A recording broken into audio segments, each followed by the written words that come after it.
चलिए, स्वागत है आप सभी का बच्चों। हमारी आज की वीडियो है एक्सरसाइज 2.4 क्वेश्चन नंबर 16। ये पॉलिनोमियल्स का भी लास्ट क्वेश्चन है, एक्सरसाइज 2.4 का भी लास्ट क्वेश्चन है, ठीक है।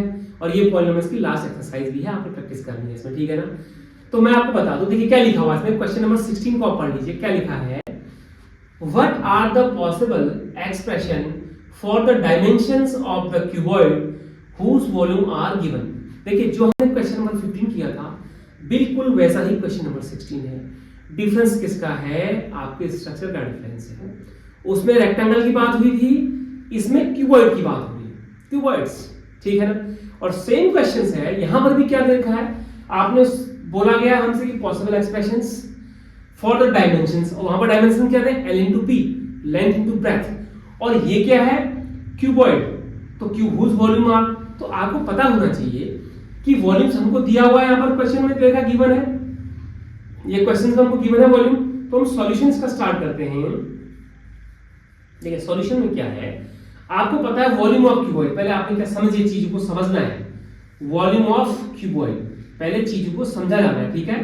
देखिए वॉल्यूम ऑफ क्यूबॉइड्स, तो क्या फॉर्मूला होता है? Equal to L into B into h. ये होता है, आप सबको पता है कि वॉल्यूम ऑफ क्यूबॉइड क्या है? Length into breadth into height, ठीक है। अब इसका मतलब क्या है कि जब वॉल्यूम उसमें 3x स्क्वायर माइनस 12x दी हुई है, तो हमें 3 टर्म आइडेंटिफाई करने हैं। क्या निकालने? 3 टर्म। एक रिप्रेजेंट करेगा लेंथ को, एक रिप्रेजेंट करेगा ब्रेथ को, एक रिप्रेजेंट करेगा हाइट को। इसका सॉल्यूशन करना है, ठीक है ना। तो देयरफॉर ये वॉल्यूम इक्वल टू हो गया आपका L into B into H. तो therefore L into B into H equal to कितना हो गया आपका? 3x square minus 12x। देखिए ये आपको दिया है वॉल्यूम, दिया हुआ है ना। आपने बताना है पॉसिबल एक्सप्रेशन। एक पॉसिबल एक्सप्रेशन मतलब कि जिसकी हम बोलेंगे हाँ ऐसा हो सकता है, मे बी, लेकिन वो कब होगा? जब आप 3 टर्म्स को निकालेंगे तो आपस में मल्टीप्लाई होंगे। पॉलिनोमियल्स में तो ऐसा है कि अगर 3 टर्म्स आपस में प्लस माइनस होते हैं अलग अलग, तब 3 टर्म्स होते हैं, पर यहाँ मल्टीप्लाई निकालना 3 टर्म्स के हैं। देख ले, समझ जाएंगे आप। इक्वल टू, आप देखिए इसको क्या फैक्टराइज करेंगे भाई, नहीं ये स्क्वायर है, नहीं बी स्क्वायर है, तो A square minus B square एंटी खत्म हो गई। और इसको स्प्लिट भी टर्म भी नहीं कर सकते क्योंकि इसमें तीसरा टर्म है नहीं, तो इसमें कॉमन ले सकते हैं। तो देखिए कॉमन क्या है आपके पास? एक तो 3 आ गया आपके पास कॉमन, एक क्या कॉमन आया आपका? x। तो अंदर क्या बचा? अंदर बचा x माइनस 4।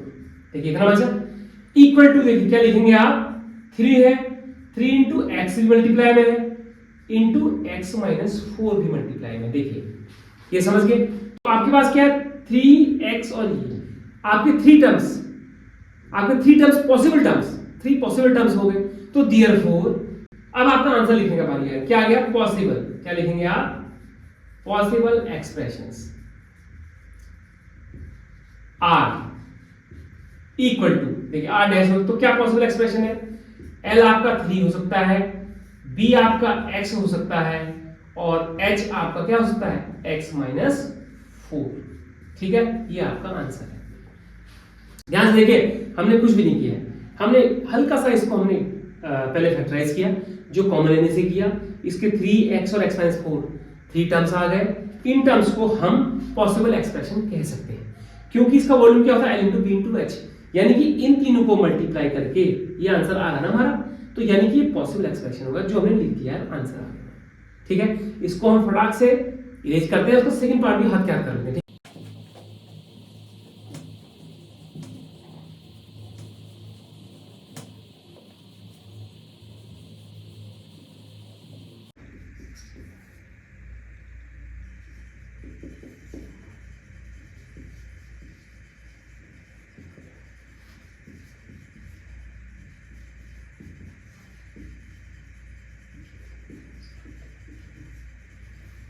देखिए मैंने रेज कर लिया पूरा।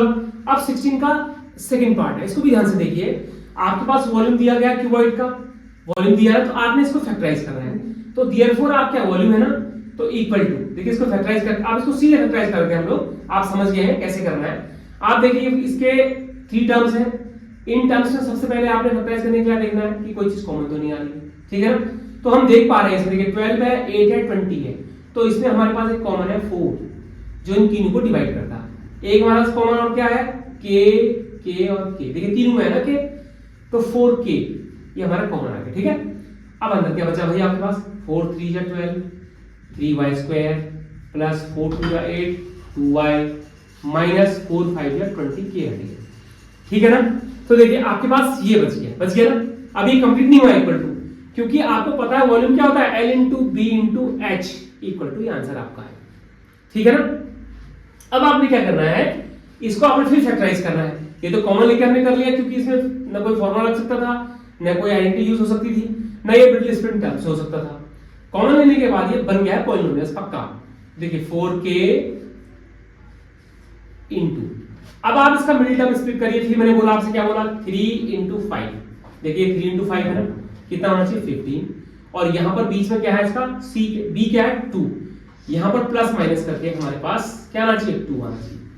तो क्या होता है 15 मल्टीप्लाई करके आना चाहिए, यही अपने आप में सक्षम है। 5 माइनस 2 3, 5 माइनस 3, 5 माइनस 3 2 आ गया, और 5 3 15 हो गया, यानी कि ये फुलफिल हो जाता है, ठीक है ना। तो देखिए अब हमें क्या करना है कि 5 इंटू 3 पता चल गया, हमें पता चल गया ना।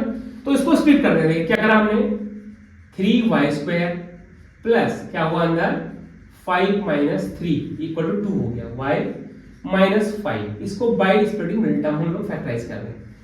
4k into 3y square plus 5y minus 3y minus 5,